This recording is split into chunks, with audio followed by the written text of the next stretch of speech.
60-40 है उसमें अगर 40 में अगर 35, 38, 37 अगर गैर राज्य के लोग आते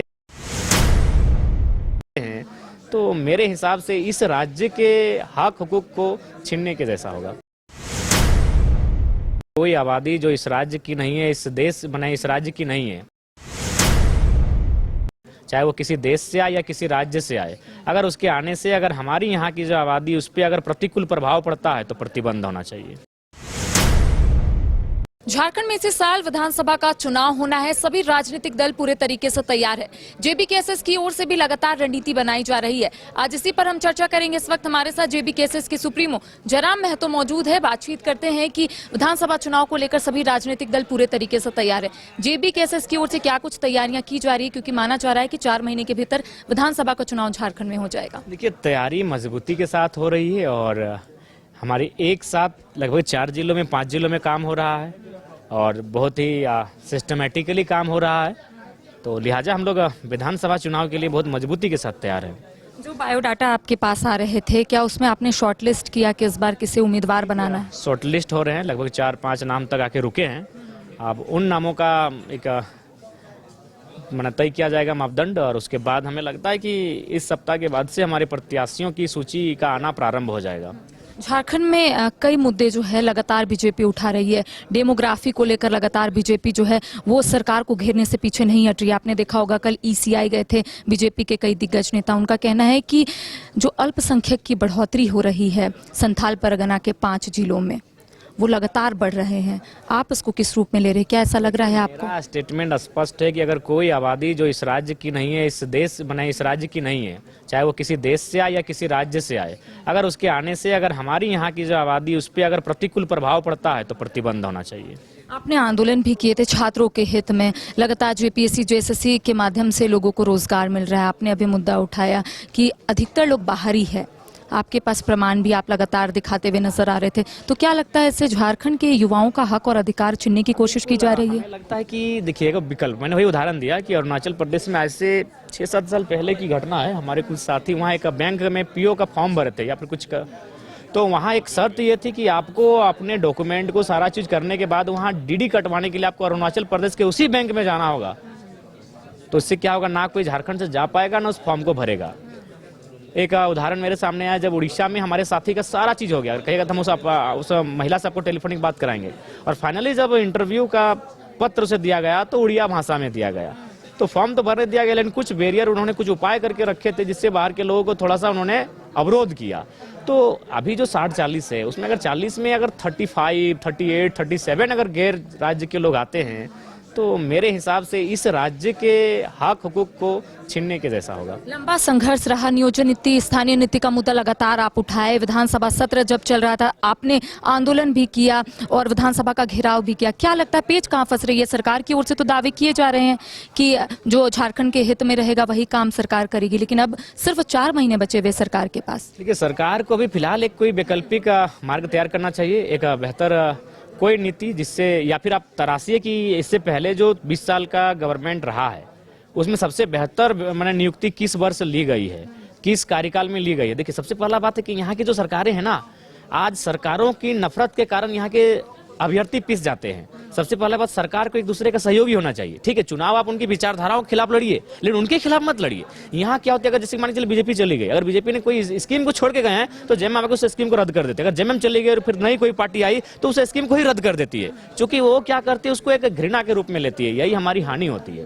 तो इसलिए अगर बीते 24 वर्षों में जिस सरकार में देखिए कि अगर सटीक पॉलिसी आई थी, उस पॉलिसी को फिलहाल अप्लाइड कीजिए, और जब फिर कुछ महीने बाद चुनाव हो जाएंगे, एक नई गवर्नमेंट बन के जिनकी भी आए वो एक बेहतर मजबूत नीति बनाए। अच्छा, सिले में सभा को संबोधित करते हुए आपका कहना था कि राष्ट्रीय पार्टी की ओर से आपको ऑफर मिल रहे हैं। आपने ये भी कहा था कि संगठन के महामंत्री की ओर से आपको इस तरीके का जो बात है वो कही जा रही है। तो कौन सी पार्टी है? ऐसे तो हमें इनडायरेक्टली डायरेक्टली पता चल गया है कि महामंत्री सिर्फ बीजेपी में। आप तो खैर मीडिया वाले भी बहुत स्टिंग ऑपरेशन करने वाले लोग होते हैं। आप बिल्कुल जोरदार ऑपरेशन करते हैं, और आप और सबाजी तो इसमें माहिर हैं। तो कुल मिलाकर देखिए, समय पहले था, दोनों दलों का था, लेकिन फिलहाल अभी अब कोई वास्ता नहीं है, क्योंकि उन्होंने भी देखा कि ये बच्चे बहुत जैसे भी हैं एकदम कर्मठ हैं, जुझारू हैं, ये हिले डुले वाले हैं नहीं। तो फिलहाल प्रयास कुछ नहीं है। इंडिया गठबंधन एक साइड, एनडीए एक साइड, जयराम महतो की पार्टी किस साइड? हमारी तीसरे विकल्प के रूप में, इस राज्य के थर्ड फ्रंट के रूप में हम लोग सामने अपनी जोर आजमाइश करते हुए दिखेंगे। अगर सरकार किसी की बनती है, बहुमत हासिल नहीं होता है, तो जयराम महतो किसके तरफ से रहेंगे? देखिए, उस समय जब ये परिस्थितियां आएंगी तो हमारी जो कोर कमेटी होगी, हमारी जो केंद्र कमेटी होगी और बाकी जो हमारे संगठन के लोग होंगे जिनको एक राजनीतिक अनुभव है, उनकी एक टीम बनेगी हर विभाग की। तो हम लोग बैठ के उस समय चर्चा करेंगे, जनता से जानेंगे, उनकी रायशुमारी जानेंगे, उसके बाद निर्णय लेंगे। और नहीं तो अंतगतवा हम लोग आवाज़ को विपक्ष में रह के बुलंद करेंगे। मतलब अभी तक आपने सोचा नहीं है कुछ विषय में? कोई क्यों सोचे, जब हर किसी की तमन्ना होती है कि हम ही जीतेंगे। हालांकि प्रयास करना है और उस प्रयास में अव्वल होना है, इसी प्रयास के साथ हम लोग चल रहे हैं। 50 से 55 सीटों पर चुनाव लड़ना है, प्रत्याशी कहां से लाएंगे? क्योंकि आपने अभी कहा कि 4 से 5 ही शॉर्टलिस्ट हुआ है, 4 महीने के भीतर चुनाव है। अगर समय से पहले हो जाएगा तो कैसे कीजिएगा? इसीलिए नहीं हो पा रही कि प्रत्याशी ज़्यादा हैं। आप हमें लगता है कि हम लोग डबल सीटों पे चुनाव लड़ने के लायक हमारे पास प्रत्याशी हैं, प्रत्याशी की कमी नहीं है। पिछले कई दिनों से सहायक पुलिसकर्मी आंदोलन कर रहे हैं। इस बीच जेबीकेएसएस के नेता जो है देवेंद्र महतो, उनके ऊपर भी लाठी चार्ज होती है, वो फिलहाल हॉस्पिटलाइज है। इसको किस रूप में ले रहे हैं और आगे जेबीकेएसएस का क्या स्टैंड होगा इस पर? देखिए, हम लोग का स्टैंड स्पष्ट था। हमने उस दिन भी मशाल जुलूस के माध्यम से अपना संदेश भी स्पष्ट दे दिया था। और हमारे जो तमाम जो पुलिसकर्मी और देवेंद्र जी जो अस्वस्थ हैं, घायल हैं, उनके स्वास्थ्य की पहले कामना करते हैं, प्रार्थना करते हैं और उस कृत्य की हम लोग निंदा करते हैं, भर्त्सना करते हैं। ऐसा कृत्य बिल्कुल नहीं होना चाहिए। देखिए, लाठी चार्ज का मतलब होता है कि जो भीड़ आपकी ओर आ रही है, उस भीड़ को तितर बितर करना। किसी को हमले के उद्देश्य से लाठीचार्ज नहीं किया जाता है। लाठीचार्ज का उद्देश्य ही होता है कि उस भीड़ को थोड़ा सा डिस्टर्ब करना। तो जब वहाँ भीड़ को डिस्टर्ब ना करते उन्होंने पर्सनली लेने का काम किया, ऐसा वीडियो से प्रतीत हो रहा है, जो कि उचित नहीं है। सहायक पुलिसकर्मियों का समर्थन करेंगे जयराम महतो? क्या उनसे मुलाकात करने के लिए जाएंगे, उनके बातों से अवगत होंगे? बात हुई, टेलीफोनिक बात हुई। उन्होंने कहा कि हम लोग का काम हो चुका है, बस हम लोग कैबिनेट के इंतजार में हैं और हम लोग इसी जिद पर बैठे हैं कि आप लिख के दे दिए, हम लोग चले जाएंगे। मैंने उनका काम हो चुका है। कैबिनेट के माध्यम से भी उन्हें नहीं मिला सौगात? हाँ, तो इसीलिए वो रुके हैं और कैबिनेट बैठेगी और उनका काम हो जाएगा। लगभग उनका काम हो चुका है। अच्छा, अलायंस की सरकार के कार्यकाल के 4.5 साल पूरे हो गए हैं। क्या लगता है सरकार ने कैसा काम किया? जो घोषणा सरकार ने किया था वो पूरा हुआ?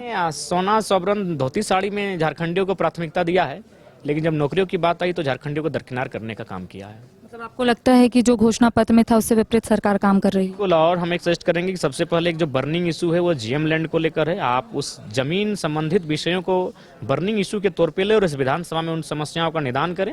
नहीं तो आने वाले दिन झारखंड में रोज हत्याएं होंगी, रोज झारखंड के लोगों को पीटा जाएगा, दबंग माफिया रोज पीटेंगे। क्योंकि अब खनिज कम हो रहे हैं, खनिज कोड़ कर लोग बाहर ले जा रहे हैं, अब बच रहा है जमीन और जमीन माफिया बढ़ेंगे। इसीलिए जमीन संबंधित दस्तावेजों को मजबूत किया जाए। तो देखिए, इस वक्त हमारे साथ जयराम महतो मौजूद थे, जिनका स्पष्ट रूप से कहना है कि विधानसभा चुनाव को लेकर तमाम तैयारियां पूरी कर ली गई है। जितने बायोडाटा सामने आ रहे हैं उसे शॉर्टलिस्ट भी कर दिया गया है। इसके साथ ही सरकार के कार्यकाल को लेकर हमने इनसे सवाल पूछे। इनका कहना है कि जो घोषणा पत्र में सरकार ने जिक्र किया था उससे विपरीत सरकार काम कर रही है। फिलहाल कैमरा सहयोगी नूतन के साथ करिश्मा सिन्हा, न्यूज़ 22 को रांची। कमाल करते हो जी, बच्चे घूमने की इतनी जिद कर रहे हैं और तुम हो कि तुम्हें फुर्सत ही नहीं मिल रही। अब इतनी गर्मी में जाए तो जाए कहाँ? इस गर्मी में मस्ती और फन का आ गया है परफेक्ट डेस्टिनेशन, वाइल्ड वादी, जहाँ है water park, bird park, flower park, trampoline park, amusement park, 250 feet लंबा, जिप लाइन और क्रिकेट स्टिमुलेशन का खूबसूरत नजारा। वाइल्ड वादी, 10 माइल चौक, रांची। वाइल्ड वादी यानी अनलिमिटेड फन और अनलिमिटेड मस्ती।